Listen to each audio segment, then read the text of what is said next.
Hi everyone and welcome back to my channel think smart.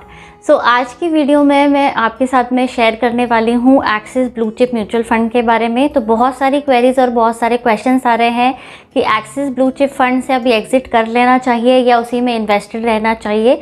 तो उसमें बहुत सारी चीज़ें होती हैं जो मैटर करती हैं, जैसे कि आपने कौन से टाइम पे इन्वेस्ट किया है, क्या आपका करंटली अभी लॉस है, आपके इन्वेस्टमेंट को 1 साल कंप्लीट हो गया है या नहीं हुआ है, आपने इनफ टाइम उसमें वेट कर लिया है कि नहीं किया है, और उसके पोर्टफोलियो के रिलेटेड भी मैं बहुत सारी बातें करने वाली हूँ कि पोर्टफोलियो किस तरह का है और आगे जाके किस तरह से रिटर्न उसके हो सकते हैं। प्लस अभी लास्ट 1 ईयर, 2 ईयर, 3 ईयर में, 5 ईयर में क्या वो अपने बेंचमार्क को बीट कर रहा है। तो बहुत सारी चीज़ें मैं इस वीडियो में डिस्कस करने वाली हूँ।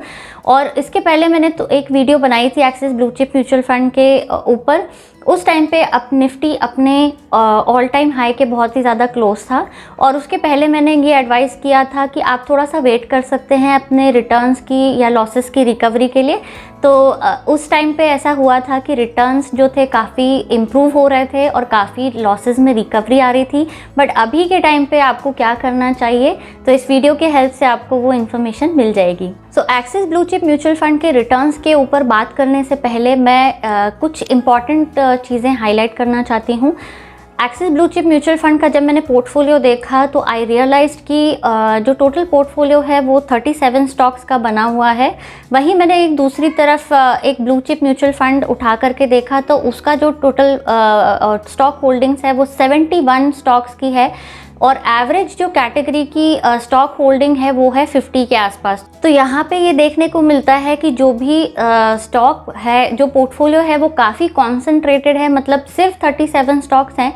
और ग्रोथ स्टॉक्स में जैसे हम देख रहे हैं तो बहुत ज़्यादा अच्छी परफॉर्मेंस नहीं रही है, स्पेशली लास्ट 1 ईयर में। तो होता ये है कि अगर आपके पास में वो म्यूचुअल फंड है तो डेली बेसिस पे ही आपको इतनी फ्लक्चुएशन देखने को मिलती है कि कभी जैसे ही वो स्टॉक का परफॉर्मेंस गिरा वैसे ही आपके पोर्टफोलियो में लॉसेस होने लग जाते हैं। तो ये बहुत ही ज़्यादा डे टू डे बेसिस पे ही बहुत ज़्यादा वोलेटिलिटी शो करने लगा है, क्योंकि इसका पोर्टफोलियो बहुत ज़्यादा कॉन्सेंट्रेटेड है।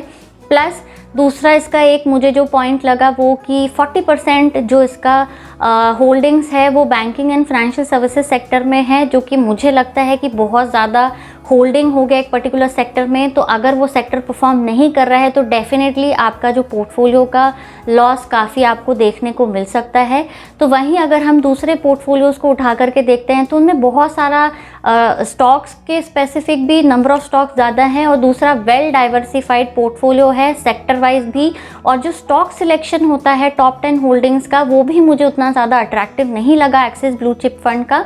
दूसरी तरफ अगर आप ICICI या SBI ब्लू चिप फंड उठा करके देखेंगे तो उनके टॉप 10 होल्डिंग्स काफ़ी अच्छे हैं, और लास्ट 1 ईयर में उनके जो टॉप 10 स्टॉक्स हैं वो मैक्सिमम स्टॉक्स अच्छा ही परफॉर्म कर रहे हैं। That is why axis blue chip का परफॉर्मेंस एज़ कम्पेयर टू जो बाकी ब्लू चिप फंड्स हैं उनके कंपैरिजन में थोड़ा सा डाउन तो है। अब मैं आपको सीधा अपने स्क्रीन पे ले चलती हूँ और वहाँ पे आपको मैं शो करती हूँ कि इसका पोर्टफोलियो लास्ट 1 ईयर में क्या क्या स्टॉक्स है टॉप 10 होल्डिंग्स में और क्या उनका परफॉर्मेंस रहा है लास्ट 1 ईयर में। बेंचमार्क के कंपैरिजन में इस फंड ने कितना रिटर्न दिया है और कैटेगरी एवरेज के कंपैरिजन में कितना रिटर्न दिया है, तो आपको एक आइडिया आ जाएगा कि अभी आपको एग्जिट कर लेना चाहिए या इसी फंड में इन्वेस्टेड रहना चाहिए। Axis blue chip mutual fund के बारे में अब हम डिटेल में बात कर लेते हैं। तो मैं यहाँ पे आपको रिटर्न्स बताऊंगी कि इसके बेंचमार्क से कंपैरिजन में इसके क्या रिटर्न्स रहे हैं, कैटेगरी एवरेज के कंपैरिजन में क्या रहे हैं, लास्ट 1 और 2, 3 ईयर में इसकी रैंकिंग क्या रही है। तो सबसे पहले इसका AUM देख लेते हैं। 35,822 करोड़ का है, ये एक बहुत ही बड़ा AUM साइज है। एक्सपेंस रेशियो डेफिनेटली इस फंड का कम है जो कि 0.55% है। अब बेंचमार्क इसका है S&P BSE 100, इसके कंपैरिजन में इसके लास्ट 1 ईयर के रिटर्न बहुत ज़्यादा खराब आए हैं, जहां पे बेंचमार्क रिटर्न्स -4% से गिरा हुआ है, यहाँ पे इस फंड का -10.75% से रिटर्न डाउन है। लास्ट 2 इयर्स की अगर हम बात करें तो बेंचमार्क का 22.69% का रिटर्न है, जबकि इस फंड ने सिर्फ 17.12% का रिटर्न ही जनरेट करके दिया है। तो ये अपने बेंचमार्क के आसपास भी नहीं है लास्ट 2 इयर्स में। लास्ट 5 इयर्स में सिर्फ बेंचमार्क के कंपैरिजन में इसने ऑलमोस्ट 1% ज़्यादा का रिटर्न दिया है। अब हम बात कर लेते हैं कि कैटेगरी, इसी की same category blue chip category के फंड्स में इसका क्या रैंकिंग रहा है लास्ट 1, 2, 3 और 5 ईयर्स में, और इसने किस तरह से रिटर्न जनरेट करके दिए हैं। तो आप देखिए कि लास्ट 1 ईयर में आउट ऑफ 30 फंड्स का जब हम कंपैरिजन करते हैं तो लास्ट नंबर पे 30th रैंक है इस फंड का लास्ट 1 ईयर के रिटर्न्स में, और 28th रैंक है उसका लास्ट 2 ईयर्स में, और 24th रैंक पे है लास्ट 3 ईयर्स में। तो हम ये कह सकते हैं कि लास्ट 1, 2 और 3 ईयर्स में ना तो इसने अपने बेंचमार्क को बीट किया है, ना ही अपनी कैटेगरी एवरेज की रिटर्न्स को बीट किया है। ये काफी पिछड़ा हुआ है रैंकिंग में भी। तो यहाँ पे कैटेगरी एवरेज में जहाँ पे रिटर्न लास्ट 1 ईयर का -5% है, वहीं पे यहाँ पे 10.75 माइनस रिटर्न है। लास्ट 2 ईयर्स में कैटेगरी एवरेज ने 21.5% का रिटर्न दिया है, यहाँ पे सिर्फ 17% है। लास्ट 3 ईयर्स में दूसरे ब्लू चिप की जो एवरेज रिटर्न है वो 15.71% है, जबकि इस फंड ने सिर्फ 13.36% का रिटर्न दिया है। लास्ट 5 ईयर्स की अगर मैं बात करूं तो लास्ट 5 ईयर्स का परफॉर्मेंस इसका ठीक दिखता है, जो कि है 13% का। SIP रिटर्न्स भी हम एक बार चेक कर लेते हैं। लास्ट 1 ईयर का SIP रिटर्न है -2.1%, 2 ईयर्स का 5.23%, 3 ईयर्स का 12.38% और लास्ट 5 ईयर्स का है 13.42%। तो अब मैं बात करने वाली हूँ इसके पोर्टफोलियो की। तो लेफ्ट हैंड साइड पे मैंने ICICI ब्लू चिप फंड का पोर्टफोलियो लिया है, टॉप 10 होल्डिंग्स ली है मैंने, और राइट हैंड साइड पे मैंने एक्सिस ब्लू चिप का पोर्टफोलियो लिया है, मतलब कि टॉप 10 होल्डिंग्स ली है। तो मैंने ICICI ब्लू चिप यहाँ पे क्यों चूज किया, बिकॉज ये कंसिस्टेंट परफॉर्मिंग फंड है। मैंने रिसेंटली इसके ऊपर एक वीडियो भी पोस्ट की थी, और ये इसकी जो रैंकिंग है लास्ट 1, 2 और 3 ईयर्स में वो नंबर 1 और अंडर टॉप 5 रैंकिंग में से है। इसका रीजन भी ये है कि इसकी जो स्टॉक सिलेक्शन है, डाइवर्सिफिकेशन है पोर्टफोलियो में, ये बहुत ही ज्यादा अट्रैक्टिव है। तो अब हम कंपैरिजन भी करके देख लेते हैं ताकि आपको ये समझ आ जाए कि एक्सिस ब्लू चिप फंड क्यों नहीं परफॉर्म कर रहा है last 1 year, specially last 1 year से और लास्ट 2 ईयर से।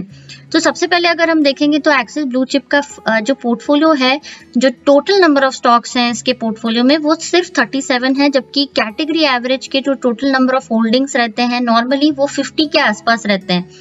ICICI ब्लू चिप का भी अगर आप पोर्टफोलियो होल्डिंग देखेंगे नंबर ऑफ स्टॉक्स का, तो 71 है, जो कि एक्सिस ब्लू चिप से ऑलमोस्ट डबल है।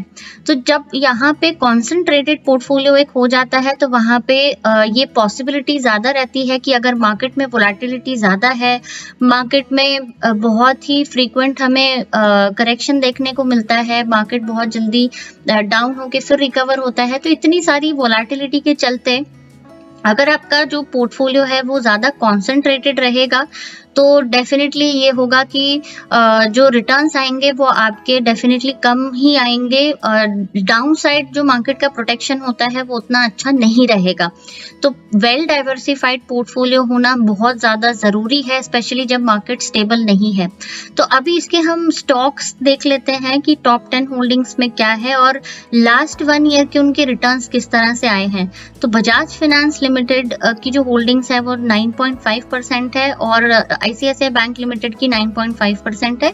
तो यहाँ पे बजाज फाइनेंस की जो लास्ट 1 ईयर की रिटर्न है वो -7.4% है। सिमिलरली मैं अगर जितने भी स्टॉक्स हैं आउट ऑफ 10 ऑलमोस्ट 7 स्टॉक्स जो हैं उन्होंने लास्ट 1 ईयर में नेगेटिव रिटर्न्स दिए हैं और काफ़ी ज़्यादा नेगेटिव रिटर्न्स दिए हैं। ऐसा नहीं है कि बहुत कम 2-3% या 4% का नेगेटिव हो, अच्छा खासा नेगेटिव रिटर्न जनरेट करके दिया है। तो एवेन्यू सुपरमार्ट्स अगर हम देखेंगे इसका होल्डिंग है 7.4%, जो कि एक अच्छा खासा होल्डिंग है। -18.88 मतलब कि ऑलमोस्ट 19% माइनस है 1 ईयर का return. HDFC bank limited -11.5%, Infosys में -13.80, कोटक महिंद्रा बैंक का भी -8.46 है, TCS 3.94% का होल्डिंग है, उसका भी -14% रिटर्न है, और रिलायंस इंडस्ट्रीज जिसका अगेन नेगेटिव रिटर्न है लास्ट 1 ईयर का -11.5%। तो ऑलमोस्ट 7 स्टॉक्स यहाँ पे दिख रहे हैं कि जहाँ पे नेगेटिव रिटर्न आया है लास्ट 1 ईयर में। जिनका रिटर्न अच्छा आया है वो है ICICI बैंक लिमिटेड 19.7%, और अगर आप नीचे देखेंगे तो यहाँ पे Mahindra and Larsen and turbo का पॉजिटिव रिटर्न आया है, बट सिमिलर उनका एट द सेम टाइम जो परसेंटेज होल्डिंग है वो काफ़ी कम है, इट इज़ 2.9% एंड 2.65%। तो यहाँ पे हुआ क्या है कि जो टॉप 10 स्टॉक सिलेक्शन है वो ज़्यादा अच्छा नहीं है, प्लस जो भी स्टॉक यहाँ पे दिख रहे हैं आपको, उनका जो रीसेंट परफॉर्मेंस है लास्ट 1 ईयर का, 1.5 ईयर का, वो ज़्यादा अच्छा नहीं है। और एक और चीज़ अगर मैं आपको बताऊँ सेक्टर एलोकेशन, तो यहाँ पे आप देखेंगे कि फाइनेंशियल का जो सेक्टर एलोकेशन है वो 40% है ऑलमोस्ट, जो यहाँ पे मुझे लगता है काफ़ी ज़्यादा ओवरवेट हो गया है इस पर्टिकुलर सेक्टर पे। तो डेफिनेटली अगर आपका banking and financial services sector ज़्यादा अच्छा परफॉर्म नहीं कर रहा है तो आपका ओवरऑल जो रिटर्न आता है वो भी काफ़ी कम आपको दिखेगा। वहीं दूसरी तरफ अगर ICICI prudential blue chip fund की मैं बात करूँ तो सेक्टर एलोकेशन भी काफ़ी ज़्यादा इसमें अच्छा है, काफ़ी ज़्यादा डाइवर्सिफिकेशन आपको देखने को मिलता है इनके सेक्टर्स में। जैसे फाइनेंशियल्स का यहाँ पे 26.8% है, बहुत ज़्यादा ओवरवेट भी नहीं है, प्लस इन्होंने जो स्टॉक सिलेक्शन किया है वो ऐसे स्टॉक्स पिक किए हैं जिनका लास्ट 1 ईयर का रिटर्न पॉजिटिव रहा है। तो यहाँ पे अब मैं आईसीआईसीआई प्रू ब्लू चिप के भी रिटर्न्स जो स्टॉक्स क्या है वो भी बता देती हूँ। तो टॉप 1 नंबर का जो होल्डिंग है वो आईसीआईसीआई बैंक लिमिटेड का है विच इज 9.74, जिसने ऑब्वियसली 19.78 का पॉजिटिव रिटर्न दिया है लास्ट 1 ईयर में। रिलायंस इंडस्ट्रीज अगेन ये डाउन है -11.5%, एचडीएफसी बैंक -11.5% एंड इन्फोसिस -13.8%। उसके बाद हम जितने भी यहाँ पे स्टॉक्स देखते हैं तो काफी आपको वैरायटी मिलेगी स्टॉक्स में, जैसे कि यहाँ पे आपको लार्सन एंड टर्बो देखने को मिल रहा है जिसका 6% का होल्डिंग है with a positive return of 7.77%। Axis Bank का भी पॉजिटिव रिटर्न है लास्ट 1 ईयर में। Bharti Airtel is also giving good returns 12.31। SBI Life Insurance यहाँ पे उन्होंने चूज किया है टॉप 10 होल्डिंग्स में, अगेन इसका भी पॉजिटिव रिटर्न है। मारुति सुजुकी का बहुत ज्यादा अच्छा रिटर्न है 15.83%।